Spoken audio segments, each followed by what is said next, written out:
Hello and welcome to The Cultured Bumpkin. I'm Jake. Tonight we're doing part two, hopefully the second half, chapters 6 through 10 of Winnie the Pooh by A. Milne. And I had a great time on the last session. Had a fun time. And so hopefully we'll do the same on this one. If you are new here, welcome. Thank you. I love classic literature. If you love classic literature, then you're among friends on this channel. Please do subscribe and such. Love to connect with other people. Oops, it's logging off over there. And then when I record these live, and then I edit them and then turn them into audiobooks, which I also post here. And if you ever want to listen, just support the channel or listen ad-free, you can check my Patreon. But this is where I like to do my stuff. All right. So just stream live and then edit it later. So here goes. Chapter 6, in which Eeyore has a birthday and gets 2 presents. Eeyore, the old gray donkey, stood by the side of the stream and looked at himself in the water. Pathetic, he said. That's what it is. Pathetic. He turned and walked slowly down the stream for 20 yards, splashed across it, and walked slowly back on the other side. Then he looked at himself in the water again. As I thought, he said, no better from this side, but nobody minds. Nobody cares. Pathetic, that's what it is. There was a crackling noise in the bracken behind him, and out came Pooh. Good morning, Eeyore, said Pooh. Good morning, Pooh Bear, said Eeyore gloomily. If it is a good morning, he said, which I doubt, said he. Why, what's the matter? Nothing, Pooh Bear, nothing. We can't all, and some of us don't. That's all there is to it. Can't all what? Said Pooh, rubbing his nose. Gaiety, song and dance. Here we go round the mulberry bush. Oh, said Pooh. He thought for a long time and then asked, what mulberry bush is that? Bonhomie, went on Eeyore gloomily. French word meaning bonhomie, he explained. I'm not complaining, but there it is. Pooh sat down on a large stone and tried to think this out. It sounded to him like a riddle, and he was never much good at riddles, being a bear of very little brain. So he sang Cottleston Pie instead. Cottleston, Cottleston, Cottleston Pie. A bird can't bird, but a bird can fly. Ask me a riddle, and I reply, Cottleston, Cottleston, Cottleston Pie. That was the first verse. When he had finished it, Eeyore didn't actually say that he didn't like it, so Pooh very kindly sang the second verse to him. Cottleston Pie, Cottleston Pie, a fish can't whistle and neither can I. Ask me a riddle and I reply, Cottleston, Cottleston, Cottleston Pie. Eeyore still said nothing at all, so Pooh hummed the third verse quietly to himself. Cottleston, Cottleston, Cottleston Pie. Why does a chicken? I don't know why. Ask me a riddle, and I reply, Cottleston, Cottleston, Cottleston Pie. That's right, said Eeyore. Sing, umpty tiddly umpty too. Here we go gathering nuts in May. Enjoy yourself. I am, said Pooh. Some can, said Eeyore. Why, what's the matter?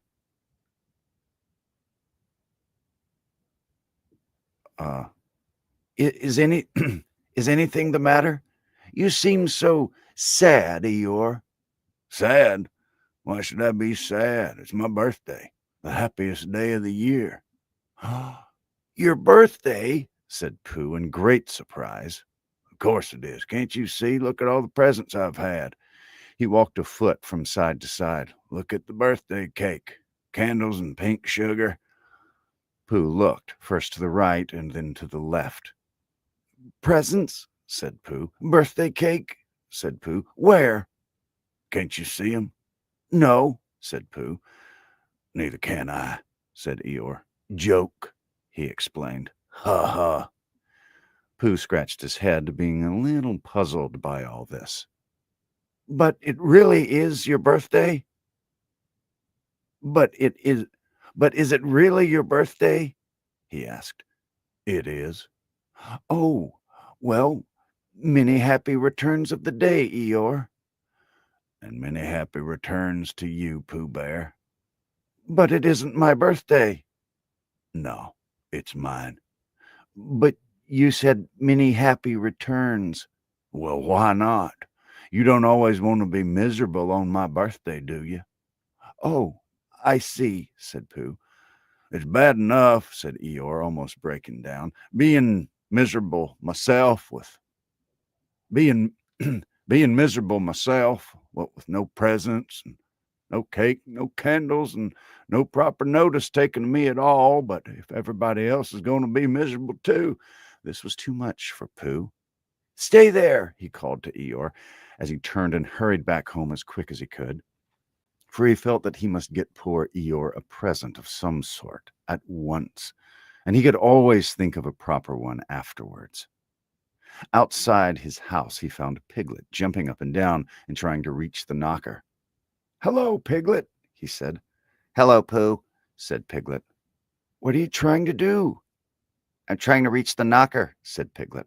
I just came round. Let me try it for you, said Pooh kindly. He reached up and knocked at the door. I've just seen Eeyore, he began, and poor Eeyore is in a very sad condition because it's his birthday, and nobody has taken any notice of it, and he's very gloomy. You know what Eeyore is, and there he was, and what a long time whoever lives here is answering this door, and he knocked again. But Pooh, said Piglet, it's your own house. Oh, said Pooh. So it is, he said. Well, let's go in. So in they went. The first thing Pooh did was go to the cupboard to see if he had quite a small jar of honey left, and he had, so he took it down.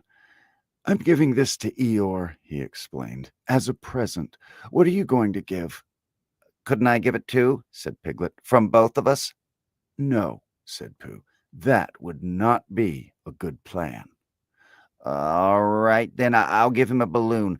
I've got one left for my party. I'll go and get it now, shall I? That, Piglet, is a very good idea. It's just what Eeyore wants to cheer him up. Nobody can be uncheered with a balloon. So off Piglet trotted, and in the other direction went Pooh with his jar of honey.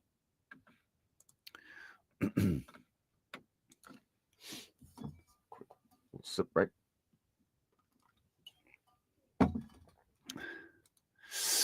Oh, it's been good. It's been good. 5 chapters. This is chapter 6. Let's see.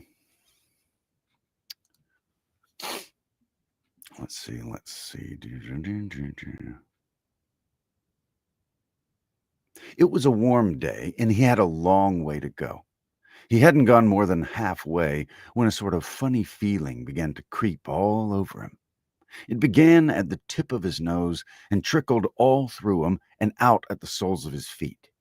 It was just as if somebody inside him were saying, Now then, Pooh, time for a little something. Dear, dear, said Pooh, I didn't know it was as late as that. He sat down and took the top off his jar of honey. Lucky I brought this with me, he thought. Many a bear going out on a warm day like this would never have thought of bringing a little something with him. And he began to eat. Now, let me see, he thought, as he took his last lick of the inside of the jar. Where was I going? Ah, yes, Eeyore. He got up slowly, and then suddenly he remembered. He had eaten Eeyore's birthday present. Bother, said Pooh. What shall I do? I must give him something. For a little while, he couldn't think of anything. Then he thought, well, it's a very nice pot, even if there's no honey in it. And if I washed it clean and got somebody to write a happy birthday on it, Eeyore could keep things in it, which might be useful. So, as he was just passing the 100-acre wood, he went inside to call on Owl, who lived there. "Good morning, Owl," he said. "Good morning, Pooh," said Owl. "Many happy returns of Eeyore's birthday," said Pooh. "Oh, is that what it is? What are you giving him, Owl?" "What are you giving him, Pooh?"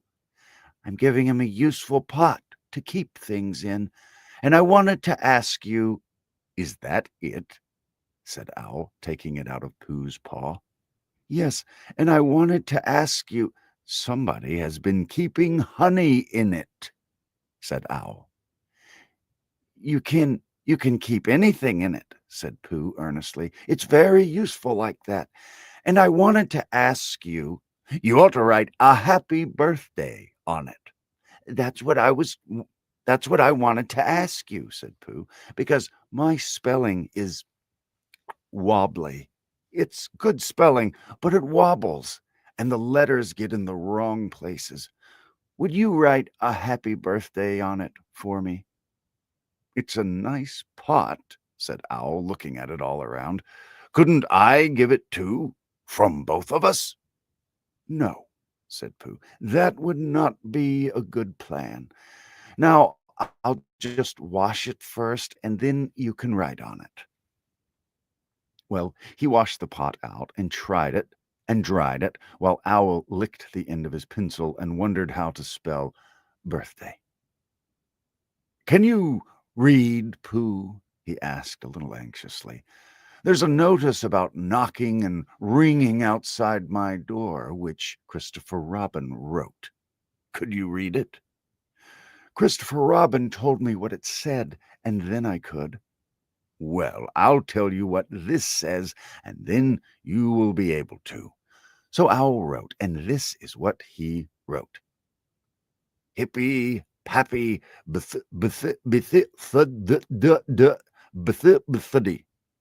Pooh looked on admiringly. "I'm just saying a happy birthday," said Owl carelessly. "It's a nice long one," said Pooh, very much impressed by it. "Well, actually, of course, I'm saying a very happy birthday with love from Pooh. Naturally, it takes a good deal of pencil to say a long thing like that." "Oh, I see," said Pooh. While all this was happening, Piglet had gone back to his own house to get Eeyore's balloon. He held it very tightly against himself so that it shouldn't blow away, and he ran as fast as he could so as to get to Eeyore before Pooh did, for he thought that he would like to be the first one to give a present, just as if he had thought of it without being told by anybody. And running along and thinking how pleased Eeyore would be, he didn't look where he was going, and suddenly he put his foot in a rabbit hole and fell down flat on his face. Bang! Piglet lay there, wondering what had happened. At first he thought the whole world had blown up, and then he thought that perhaps only the forest part of it had. And then he thought that perhaps only he had. And he was now alone in the moon or somewhere, and would never see Christopher Robin or Pooh or Eeyore again. And then he thought, well, even if I'm in the moon, I needn't be face downwards all the time. So he got cautiously up and looked about him. He was still in the forest. Well, that's funny, he thought. I wonder what that bang was. I couldn't have made such a noise just falling down. And where's my balloon? And what's that small piece of damp rag doing? It was the balloon. "Oh, dear," said Piglet. "Oh, dear. Oh, dearie, dearie, dear. Well, it's too late now. Can't go back, and I haven't another balloon. And perhaps Eeyore doesn't like balloons so very much." So he trotted on, rather sadly now, and down he came to the side of the stream where Eeyore was, and called out to him. "Good morning, Eeyore," shouted Piglet. Good morning, little piglet, said Eeyore. If it is a good morning, he said. Which I doubt, said he. Not that it matters, he said. Many happy returns of the day, said Piglet, having now got closer. Eeyore stopped looking at himself in the stream and turned to stare at Piglet. Just say that again, he said. Wait a minute. Wait a minute. Balancing on 3 legs, he began to bring his fourth leg very cautiously up to his ear. I did this yesterday, he explained as he fell down for the 3rd time. It's quite easy. It's so as I can hear better. There, that's done it. Now then, what was you saying? He pushed his ear forward with his hoof. Many happy returns of the day, said Piglet again. Meaning me? Of course, Eeyore. My birthday? Yes. Me having a real birthday? Yes, Eeyore, and I've brought you a present. Eeyore took down his right hoof from his right ear, turned around, and with great difficulty put up his left hoof.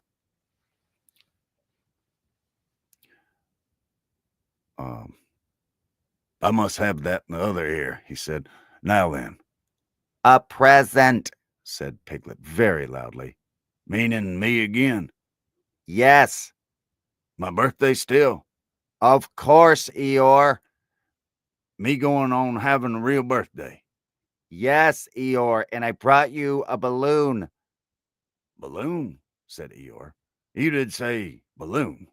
One of those big colored things you blow up. Gaiety, song and dance. Here we are and there we are. Yes, but I'm very sorry, Eeyore, but when I was running along to bring it to you, I fell down. Oh, dear, how unlucky. You ran too fast, I expect. You didn't hurt yourself, little piglet. No, but Eeyore, I burst the balloon. There was a very long silence. My balloon, said Eeyore at last. Piglet nodded. My birthday balloon. Yes, Eeyore, said Piglet, sniffing a little. Here it is, with many happy returns of the day, and he gave Eeyore the small piece of damp rag. This it? Said Eeyore, a little surprised. Piglet nodded. My present? Piglet nodded again. The balloon? Yes. Thank you, Piglet, said Eeyore. You don't mind my asking, he went on, but what color was this balloon when it was a balloon? Red. I just wondered. Red, he murmured to himself. My favorite color. How big was it? About as big as me. I just wondered. About as big as Piglet, he said to himself sadly. My favorite size. Well. Piglet felt very miserable and didn't know what to say. He was still opening his mouth to begin something, and then deciding that it wasn't any good saying that, when he heard a shout from the other side of the river, and there was Pooh. Many happy returns of the day, called out Pooh, forgetting that he had said it already. Thank you, Pooh, I'm having 'em, said Eeyore gloomily. I've brought you a little present, said Pooh excitedly. I've had it, said Eeyore. Pooh now splashed across the stream to Eeyore, and Piglet was sitting a little way off, his head in his paws, snuffling to himself. It's a useful pot, said Pooh. Here it is, and it's got a very happy birthday with love from Pooh written on it. That's what all that writing is, and it's for putting things in. There. When Eeyore saw the pot, he became quite excited. Why, he said, I believe my balloon will just go into that pot. Oh, no, Eeyore, said Pooh. Balloons are much too big to go into pots. What you do with a balloon is you hold the balloon. Not mine, said Eeyore proudly. Look, Piglet. And as Piglet looked sorrowfully round, Eeyore picked the balloon up with his teeth and placed it carefully in the pot, picked it out and put it on the ground, and then picked it up again and put it carefully back. So it does, said Pooh. It goes in. So it does, said Piglet, and it comes out. doesn't it? Said Eeyore. It goes in and out like anything. I'm very glad, said Pooh happily, that I thought of giving you a useful pot to put things in. I'm very glad, said Piglet happily, that I thought of giving you something to put in a useful pot. But Eeyore wasn't listening. He was taking the balloon out and putting it back again, as happy as he could be. As happy as could be. And I didn't give him anything. And didn't I give him anything? Asked Christopher Robin sadly. Of course you did, I said. You gave him, don't you remember, a little, I gave him a box of paints to paint things with. That was it. Why didn't I give it to him in the morning? Well, you were so busy getting his party ready for him. He had a cake with icing on top and 3 candles and his name in pink sugar. And yes, I remember, said Christopher Robin. That was chapter 7. Chapter 6. Okay, so here is chapter 7, in which Kanga and Baby Roo come to the forest, and Piglet has a bath. Nobody seemed to know where they came from, but there they were in the forest, Kanga and Baby Roo. When Pooh asked Christopher Robin, "How did they come here?" Christopher Robin said, "In the usual way, if you know what I mean, Pooh." And Pooh, who didn't, said, "Oh." Then he nodded his head twice and said, "In the usual way. Ah." Then he went to call upon his friend Piglet to see what he thought about it. And at Piglet's house he found Rabbit. So they all talked about it together. "What I don't like about it is this," said Rabbit. "Here are we, you, Pooh, and you, Piglet, and me, and suddenly—" "And Eeyore," said Pooh. "And Eeyore. And then suddenly—" "And Owl," said Pooh. "And Owl. And then all of a sudden—" "Oh, and Eeyore," said Pooh. "I was forgetting him." "Here we are," said Rabbit, very slowly and carefully, "all of us. And then suddenly we wake up one morning, and what do we find? We find a strange animal among us, an animal of whom we have never even heard before, an animal who carries her family about with her in her pocket. Suppose I carried my family about with me in my pocket. How many pockets should I want?" 16, said Piglet. 17, isn't it? Said Rabbit. And one more for a handkerchief, that's 18. 18 pockets in one suit. I haven't time. There was a long and thoughtful silence. And then Pooh, who had been frowning very hard for some time, said, "I make it 15. "What?" said Rabbit. 15. 15 what? "Your family." "What about 'em?" Pooh rubbed his nose and said that he thought Rabbit had been talking about his family. "Did I?" said Rabbit carelessly. "Yes, you said—" "Never mind. Yes, you said—" "Never mind, Pooh," said Piglet impatiently. "The question is, what are we going to do about Kanga?" "Oh, I see," said Pooh.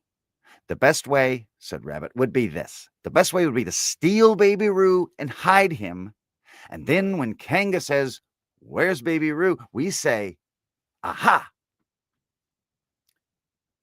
"Aha," said Pooh, practicing. "Aha! Aha! Of course," he went on.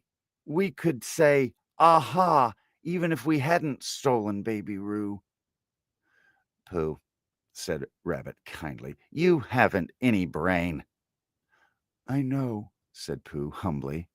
"We say 'aha' so that Kanga knows that we know where Baby Roo is. Aha means we'll tell you where Baby Roo is if you promise to go away from the forest and never come back. Now don't talk while I think." Pooh went into a corner and tried saying "aha" in that sort of voice. Sometimes it seemed to him that it did mean what Rabbit said, and Sometimes it seemed to him that it didn't. I suppose it's just practice, he thought. I wonder if Kanga will have to practice too, as to understand it. There's just one thing, said Piglet, fidgeting a bit. I was talking to Christopher Robin, and he said that a Kanga was generally regarded as one of the fiercer animals. I'm not frightened of fiercer animals in the ordinary way, but it is well known that if one of the fiercer animals is deprived of its young, it becomes fierce as two of the fiercer animals, in which case, aha is perhaps a foolish thing to say. Piglet, said Rabbit, taking out a pencil and licking the end of it, you haven't any pluck. It's hard to be brave, said Piglet, sniffing slightly, when you're only a very small animal.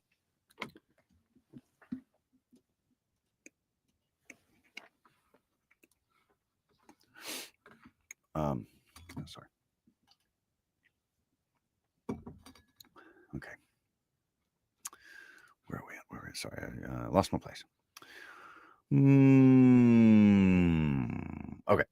Rabbit, who had begun to write very busily, looked up and said, it is because you are a very small animal that you will be useful in this adventure before us. Piglet was so excited at the idea of being useful that he forgot to be frightened anymore. And when Rabbit went on to say that Kangas were only fierce during the winter months, being at other times of an affectionate disposition, he could hardly sit still. He was so eager to begin being useful at once. What about me? Said Pooh sadly. I suppose I shan't be useful. Never mind, Pooh, said Piglet comfortingly. Another time, perhaps. Without Pooh, said Rabbit solemnly as he sharpened his pencil, the adventure would be impossible. Oh, said Piglet, and tried not to look disappointed. But Pooh went into a corner of the room and said proudly to himself, impossible without me. Impossible without me. That sort of bear. Now listen, all of you, said Rabbit when he had finished writing, and Pooh and Piglet sat listening very eagerly with their mouths open. This was what Rabbit read out. Plan to capture Baby Roo. 1. General remarks. Kanga runs faster than any of us, even me. 2. More general remarks. Kanga never takes her eye off Baby Roo, except when he's safely buttoned up in her pocket. 3. If we are to capture Baby Roo, we must get a long start because Kanga runs faster than any of us, even me. See 1. 4. A thought. If Roo had jumped out of Kanga's pocket and Piglet had jumped in, Kanga wouldn't know the difference because Piglet is a very small animal. 5. Like Roo. 6. But Kanga would have to be looking the other way first so as not to see Piglet jumping in. 7. See 2. 8. Another thought. But if Pooh was talking to her very excitedly, she might look the other way for a moment. 9. And then I could run away with Roo. 10. Quickly. 11. And Kanga wouldn't discover the difference until afterwards. Well, Rabbit read this out proudly, and for a little while after he had read it, nobody said anything. And then Piglet, who had been opening and shutting his mouth without making any noise, managed to say very huskily, and afterwards? How do you mean?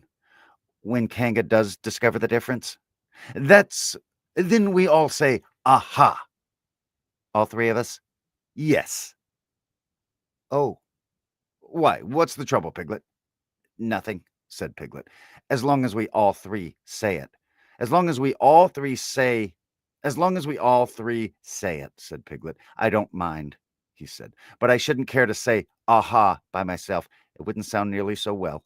By the way, he said, you are quite sure about what you said about the winter months? The winter months? Yes, only being fierce in the winter months. Oh, yes, that's all right. Well, Pooh, you see what you have to do? No, said Pooh Bear. Not yet, he said. What do I do? Well, you just have to talk very hard to Kanga so as she doesn't notice anything. Oh, about what? Anything you like. You mean like telling her a little bit of poetry or something? That's it, said Rabbit. Splendid. Now come along. So they all went out to look for Kanga.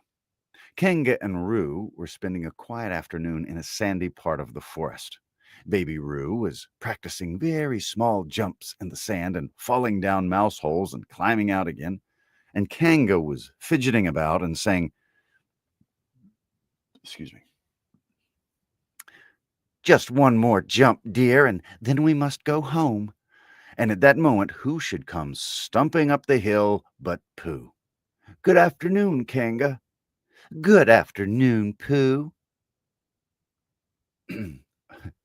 "Look at me jumping," squeaked Roo, and fell into another mouse hole. "Hello, Roo, my little fellow." That's Pooh. Hello, Roo, my little fellow. "We were just going home," said Kanga. "Good afternoon, Rabbit. Good afternoon, Piglet." Rabbit and Piglet, who had now come up from the other side of the hill, said, "Good afternoon," and "Hello, Roo." And Roo asked them to look at his jumping. So they stayed and looked. And Kanga looked too. Oh, Kanga, said Pooh, after Rabbit had winked at him twice. I don't know if you're interested in poetry at all. "Hardly at all," said Kanga. Oh, said Pooh. "Roo, dear, just one more jump, and then we must go home." There was a short silence while Roo fell down another mouse hole. "Go on," said Rabbit in a loud whisper behind his paw. Talking of poetry, said Pooh, I made up a little piece as I was coming along. It went like this. Now, let me see. "Fancy," said Kanga. "Now, Roo, dear, you'll like this piece of poetry," said Rabbit. "You'll love it," said Piglet. "You must listen very carefully," said Rabbit. "So as not to miss any of it," said Piglet. Oh, yes, said Kanga, but she still looked at Baby Roo. "How did it go, Pooh?" asked. "How did it go, Pooh?" said Rabbit. Pooh gave a little cough and began. Lines written by a bear of very little brain. On Monday, when the sun is hot, I wonder to myself a lot. Now, is it true or is it not? That what is which and which is what? On Tuesday, when it hails and snows, the feeling on me grows and grows, that hardly anybody knows if those are these or these are those. On Wednesday, when the sky is blue, I have nothing else to do. I sometimes wonder if it's true that who is what and what is who. On Thursday, then, it starts to freeze. A hoarfrost twinkles on the trees. How very readily one sees that these are whose, but whose are these. On Friday, "Yes, it is, isn't it?" said Kanga, not waiting to hear what happened on Friday. "Just one more jump, Roo, dear, and then we really must be going." Rabbit gave Pooh a hurrying sort of nudge. Talking of poetry, said Pooh quickly, have you ever noticed that tree right over there? "Where?" said Kanga. Now, Roo, right over there, said Pooh, pointing behind Kanga's back. "No," said Kanga. "Now, jump in, Roo, dear, and we'll go home." "You ought to look at that tree right over there," said Rabbit. "Shall I lift you in, Roo?" And he picked up Roo in his paws. I can see a bird in it from here, said Pooh. Or is it a fish? "You ought to see that bird from here," said Rabbit, "unless it's a fish." "It isn't a fish, it's a bird," said Piglet. "So it is," said Rabbit. "Is it a starling or a blackbird?" said Pooh. "Well, that's the whole question," said Rabbit. "Is it a blackbird or a starling?" And then at last Kanga did turn her head to look, and the moment that her head was turned, Rabbit said in a loud voice, In you go, Roo. And in jumped Piglet into Kanga's pocket, and off scampered Rabbit with Roo in his paws as fast as he could. Why, where's Rabbit? Said Kanga, turning round again. Are you all right, Roo, dear? Piglet made a squeaky Roo noise from the bottom of Kanga's pocket. Rabbit had to go away, said Pooh. I think he thought of something he had to go and see about suddenly. And Piglet? I think Piglet thought of something at the same time, suddenly. Oh. And Piglet?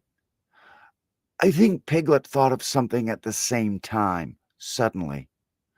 Well, we must be getting home, said Kanga. Goodbye, Pooh. And in 3 large jumps, she was gone.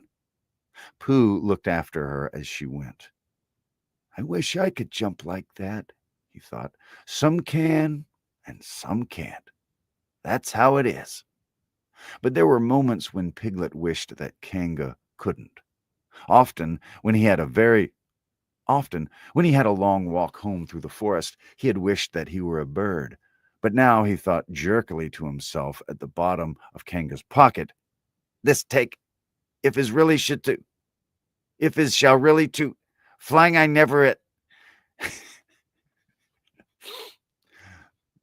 This is so funny. And as he went up in the air, he said, oh, and as he came down again, he said, ow. And as he was saying, oh, ow, oh, ow, oh, ow, all the way to Kanga's house. Of course, as soon as Kanga unbuttoned her pocket, she saw what had happened. Just for a moment, she thought she was frightened, and then she knew she wasn't, for she felt quite sure that Christopher Robin would never let any harm happen to Roo. So she said to herself, if they're having a joke with me, I'll have a joke with them. Now, Roo, dear, she said as she took Piglet out of her pocket. Bedtime. Aha, said Piglet, as well as he could after his terrifying journey. But it wasn't a very good aha, and Kanga didn't seem to understand what it meant. Bath first, said Kanga in a cheerful voice. Aha, said Piglet again, looking round anxiously for the others. But the others weren't there. Rabbit was playing with baby Roo in his own house and felt more fond of him every minute. And Pooh, who had decided to be a Kanga, was still at the sandy place on the top of the forest practicing jumps. I'm not sure at all, said Kanga in a thoughtful voice, that it wouldn't be a good idea to have a cold bath this evening. Would you like that, Roo, dear? Piglet, who had never been really fond of baths, shuddered a long, indignant shudder and said in as brave a voice as he could, Kanga, I see that time has come to speak plainly. Funny little Roo, said Kanga as she got the bath water ready. I am not Roo, said Piglet loudly. I am Piglet. Yes, yes, dear. Yes, dear, yes, said Kanga soothingly and imitating Piglet's voice, too. So clever of him, she went on as she took a large bar of yellow soap out of the cupboard. What will he be doing next? Can't you see? Shouted Piglet. Haven't you got eyes? Look at me. I am looking, Roo, dear, said Kanga rather severely. And you know what I told you yesterday about making faces. If you go on making faces like Piglet, you will grow up to look like Piglet. And then think how sorry you'll be. Now then, into the bath, and don't let me have to speak to you about it again. Before he knew where he was, Piglet was in the bath, and Kanga was scrubbing him firmly with a large, lathery flannel. Ow! Cried Piglet. Let me out! I'm Piglet! Don't open the mouth, dear, or the soap goes in, said Kanga. There, what did I tell you? You did it on purpose, spluttered Piglet as soon as he could speak again, and then accidentally had another mouthful of lathery flannel. That's right, dear. Don't say anything, said Kanga, and in another minute Piglet was out of the bath and being rubbed dry with a towel. Now, said Kanga, there's your medicine, and then bed. What medicine? Said Piglet. To make you grow big and strong, dear. You don't want to grow up small and weak like Piglet, do you? Well, then, At that moment, there was a knock at the door. "Come in," said Kanga, and in came Christopher Robin. "Christopher Robin, Christopher Robin," cried Piglet. "Tell Kanga who I am. She keeps saying I'm Roo. I'm not Roo, am I?" Christopher Robin looked at him very carefully and shook his head. "You can't be Roo," he said, "because I've just seen Roo playing in Rabbit's house." "Well," said Kanga, "fancy that. Fancy my making a mistake like that." "There you are," said Piglet. "I told you so. I'm Piglet." Christopher Robin shook his head again. "Oh, you're not Piglet," he said. "I know Piglet well, and he's quite a different color." Piglet began to say that this was because he had just had a bath. And then he thought that perhaps he wouldn't say that. And as he opened his mouth to say something else, Kanga slipped the medicine spoon in and then patted him on the back and told him that it was really quite a nice taste when you got used to it. "I knew it wasn't Piglet," said Kanga. "I wonder who it can be." "Perhaps it's some relation of Pooh's," said Christopher Robin. "What about a nephew or an uncle or something?" Kanga agreed that this was probably what it was, and that they would have to call it by some name. "I shall call it Pootel," said Christopher Robin. "Henry Pootel for short." And just when it was decided, Henry Pootel wriggled out of Kanga's arms and jumped to the ground. To his great joy, Christopher Robin had left the door open. Never had Henry Pootel Piglet run so fast as he ran then, and he didn't stop running until he had got quite close to his house. But when he was 100 yards away, he stopped running and rolled the rest of the way home so as to get his own nice, comfortable color again. So Kanga and Roo stayed in the forest. And every Tuesday, Roo spent the day with his great friend Rabbit. And every Tuesday, Kanga spent the day with her great friend Pooh, teaching him to jump. And every Tuesday, Piglet spent the day with his great friend Christopher Robin. So they were all happy again. End of chapter 7. And then chapter 8, in which Christopher Robin leads an expedition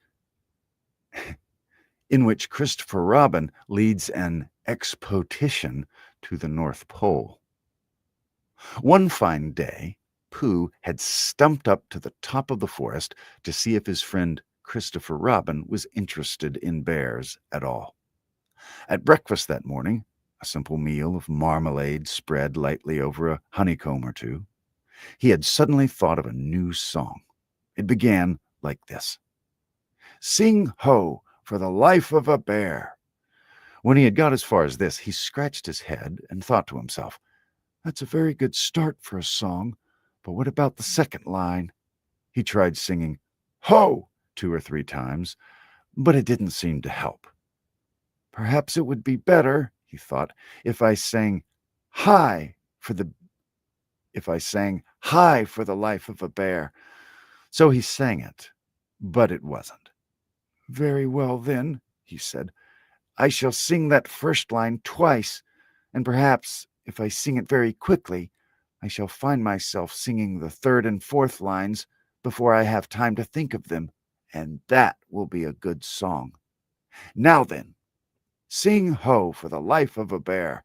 Sing ho for the life of a bear. I don't much mind if it rains or snows, 'cause I've got a lot of honey in my nice new nose. I don't much care if it snows or thaws, 'cause I've got a lot of honey on my nice clean paws. Sing ho for a bear, sing ho for a Pooh, and I'll have a little something in an hour or two." He was so pleased with this song that he sang it all the way to the top of the forest. "And if I go on singing it much longer," he thought, "it will be time for a little something, and then the last line won't be true. so he turned it into a hum instead. Christopher Robin was sitting outside his door putting on his big boots.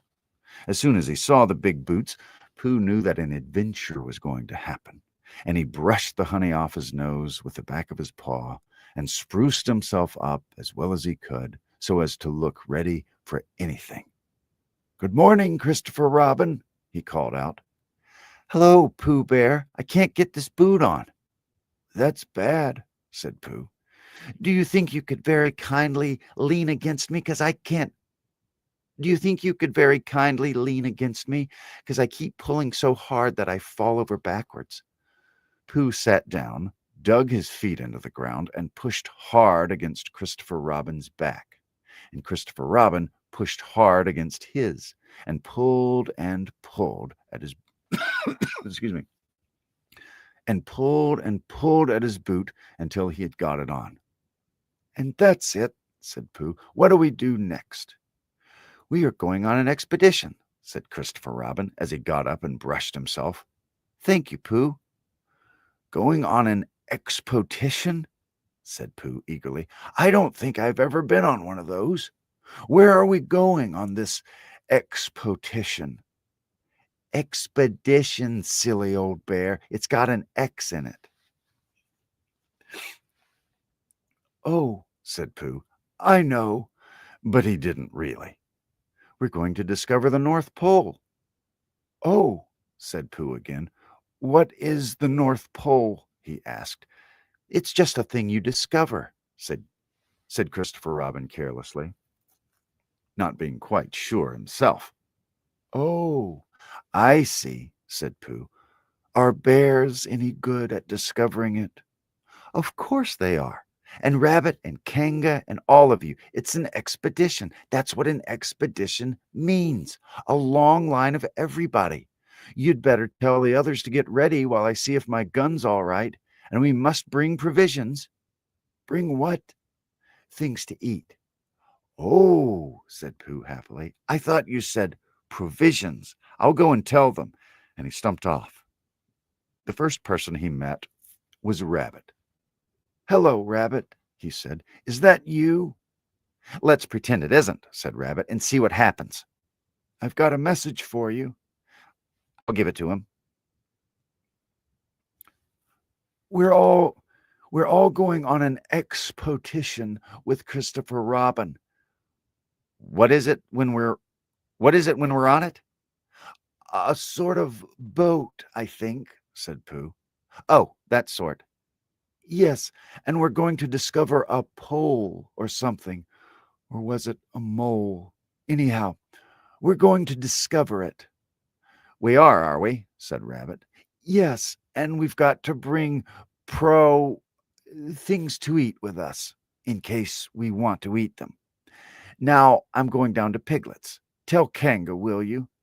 He left Rabbit and hurried down to Piglet's house. The piglet was sitting on the ground at the door of his house, blowing happily at a dandelion, and wondering whether it would be this year, next year, sometime, or never. He had just discovered that it would be never, and was trying to remember what it was, and hoping it wasn't anything nice, when Pooh came up. "Oh, Piglet," said Pooh excitedly, "we're going on an expedition, all of us, with things to eat, to discover something." "To discover what?" said Piglet anxiously. "Oh, just something." "Nothing fierce?" Christopher Robin didn't say anything about fierce. He just said it had an X. "It isn't their necks I mind," said Piglet earnestly. "It's their teeth. But if Christopher Robin is coming, I don't mind anything." In a little while, they were all ready at the top of the forest, and the expedition started. First came Christopher Robin and Rabbit, then Piglet and Pooh, then Kanga with Roo in her pocket, and Owl, then Eeyore, and at the end, in a long line, all Rabbit's friends and relations. "I didn't ask them," asked Rabbit carelessly. "They just came. They always do. They can march at the end after Eeyore." "What I say," said Eeyore, "is that it's unsettling. I didn't want to come on this expo. what Pooh said. I only came to oblige, but here I am, and if I am the end of the expo, what we're talking about, then let me be the end. But if every time I want to sit down for a little rest, I have to brush away half a dozen rabbits, I have to brush away half a dozen of rabbits' smaller friends and relations first, then this isn't an expo, whatever it is, at all. It's simply a confused noise. That's what I say. I see what Eeyore means, said Owl. If you ask me, I'm not asking anybody, said Eeyore. I'm just telling everybody. We can look for the North Pole, or we can play Here We Go Gather Nuts in May with the end of an ant's nest. It's all the same to me. There was a shout from the top of the line. Come on, called Christopher Robin. Come on, called Pooh and Piglet. Come on, called Owl. We're starting, said Rabbit. I must go. And he hurried off to the front of the exposition with Christopher Robin.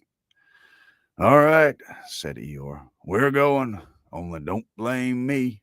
So off they all went to discover the pole. And as they walked, they chattered to each other of this and that, all except Pooh, who was making up a song.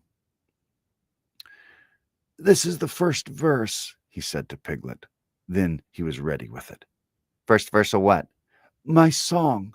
What song? This one. Which one? Well, if you listen, Piglet, you'll hear it. How do you know I'm not listening? Pooh couldn't answer that one, so he began to sing. They all went off to discover the pole, Owl and Piglet and Rabbit and all. It's a thing you discover, as I've been told, by Owl and Piglet and Rabbit and all. Eeyore, Christopher Robin, and Pooh and Rabbit's relations all went too, and where the pole was none of them knew. Sing hey for Owl and Rabbit and all. Hush, said Christopher Robin, turning round to Pooh. We're just coming to a dangerous place. Hush, said Pooh, turning round quickly to Piglet. Hush, said Piglet to Kanga. Hush, said Kanga to Owl, while Roo said, Hush, hush, hush, several times to himself very quietly. Hush, said Owl to Eeyore. Hush, said Eeyore in a terrible voice to all Rabbit's friends and relations, and hush, they said hastily to each other, all down the line, until it got to the last one of all. And the last and smallest friend and relation was so upset to find that the whole exposition was saying hush to him that he buried himself head downwards in a crack in the ground and stayed there for 2 days until the danger was over. And then he went home in a great hurry and lived quietly with his aunt ever afterwards. His name was Alexander Beetle. They had come to a stream which twisted and tumbled between high rocky banks. And Christopher Robin saw at once how dangerous it was. It's just the place, he explained, for an ambush. What sort of ambush? Whispered Pooh to Piglet. A gorse bush? What sort of What sort of bush? Whispered Pooh to Piglet. A gorse bush. My dear Pooh, said Owl in his superior way, don't you know what an ambush is? Owl, said Piglet, looking round at him severely. Pooh's whisper was a perfectly private whisper, and there was no need. An ambush, said Owl, is a sort of surprise. So is a gorse bush sometimes, said Pooh. An ambush, as I was about to explain to Pooh, said Piglet, is a sort of surprise. If people jump out at you suddenly, that's an ambush, said Owl. It's an ambush, Pooh, when people jump at you suddenly, explained Piglet. Pooh, who now knew what an ambush was, said that a gorse bush had sprung at him suddenly one day when he fell off a tree, and he had taken 6 days to get all the prickles out of him. We're not talking about gorse bushes, said Owl a little crossly. I am, said Pooh. They were climbing very cautiously up the stream now, going from rock to rock, and after they had gone a little way, they came to a place where the banks widened out at each side, so that on each side of the water there was a level strip of grass on which they could sit down and rest. As soon as he saw this, Christopher Robin called, "Halt!" and they all sat down and rested. "I think," said Christopher Robin, "that we ought to eat all our provisions now, so we shan't have so much to carry." "Eat all our what?" said. "Oh, eat all our what?" said Pooh. "All that we've brought," said Piglet, getting to work. "That's a good idea," said Pooh, and he got to work too. "Have you all got something?" asked Christopher Robin with his mouth full. "All except me," said Eeyore, "as usual." He looked round at them in his melancholy way. "I suppose none of you are sitting on a thistle by chance?" "I believe I am," said Pooh. "Ow!" He got up and looked behind him. "Yes, I was. I thought so." "Thank you, Pooh, if you've quite finished with it." He moved across to Pooh's place and began to eat. "It don't do 'em any good, sitting on 'em," he went on, as he looked up, munching. "Takes all the life out of 'em. Remember that another time, all of you. A little consideration, a little thought for others. That makes all difference." As soon as he had finished his lunch, Christopher Robin whispered to Rabbit, and Rabbit said, "Yes, yes, of course," and they walked a little way up the stream together. "I don't want the others to hear," said Christopher Robin. "Quite so," said Rabbit, looking important. I wondered, it's only, Rabbit, I suppose you don't know, what does the North Pole look like?" "Well," said Rabbit, stroking his whiskers, "now you're asking me." "I did know once, only I've sort of forgotten," said Christopher Robin carelessly. "It's a funny thing," said Rabbit, "but I've sort of forgotten too, although I did know once. I suppose it's just a pole stuck in the ground?" "Sure to be a pole," said Rabbit, "because of calling it a pole. And if it is a pole, well, I think it would be sticking out of the ground. I should think it would be sticking in the ground, shouldn't you? Because there'd be nowhere else to stick it." "Yes, that's what I thought." "The only thing," said Rabbit, "is where's it sticking?" "That's what we're looking for," said Christopher Robin. Then they went back to the others. Piglet was lying on his back, sleeping peacefully.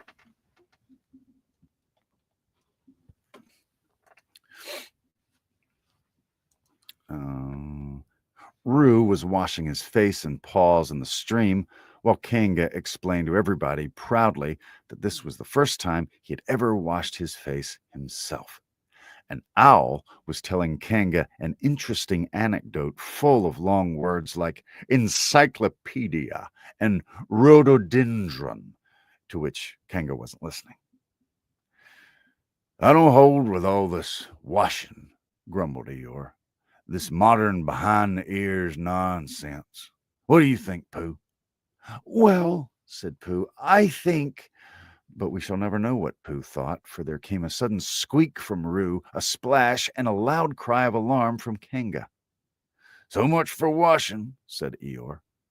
"Roo's fallen in!" cried Rabbit, and he and Christopher Robin came rushing down to the rescue.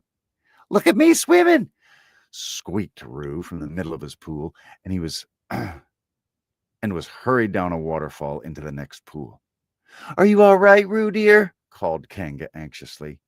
"Yes," said Roo. "Look at me swimming!" And he went down over the next waterfall into another pool.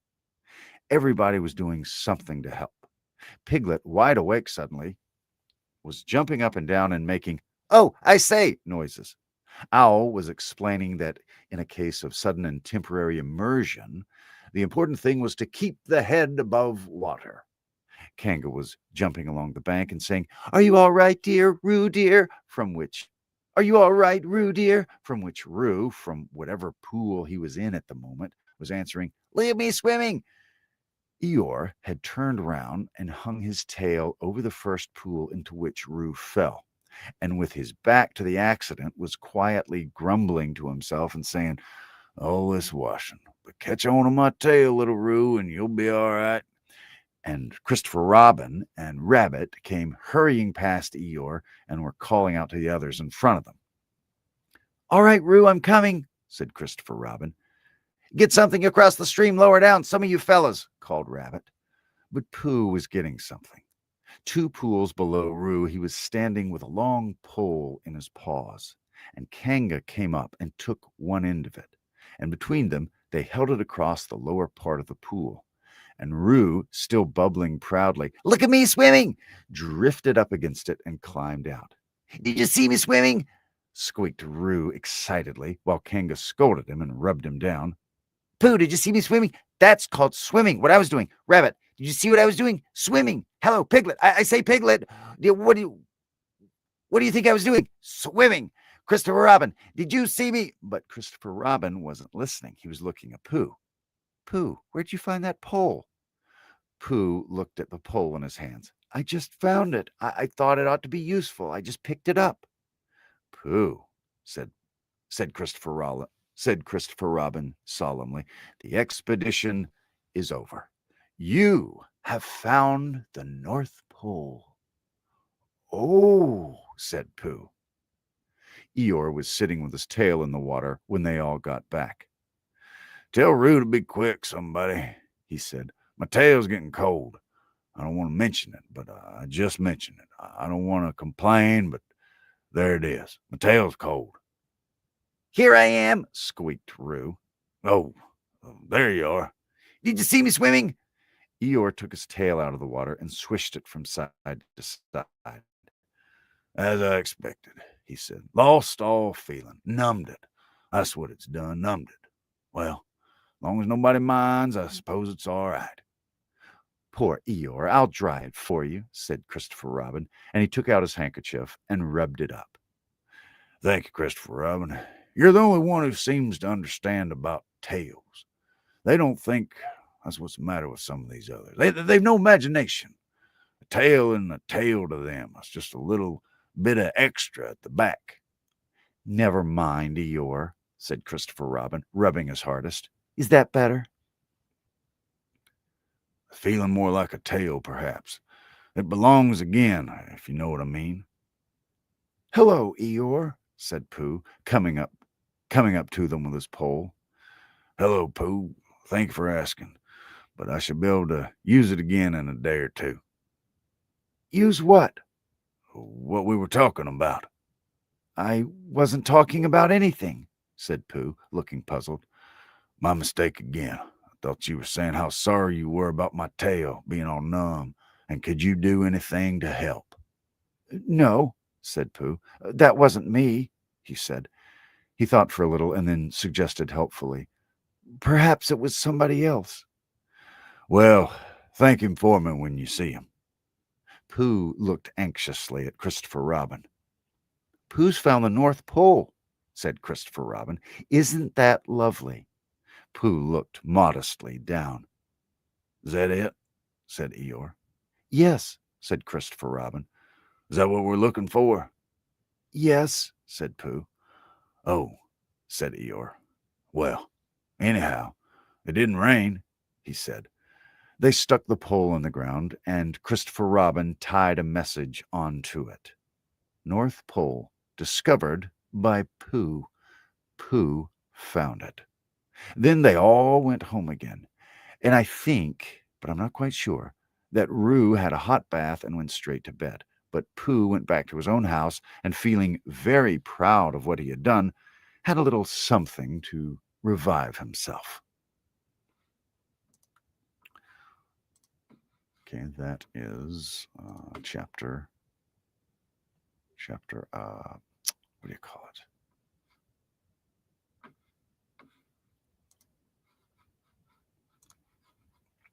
Eight.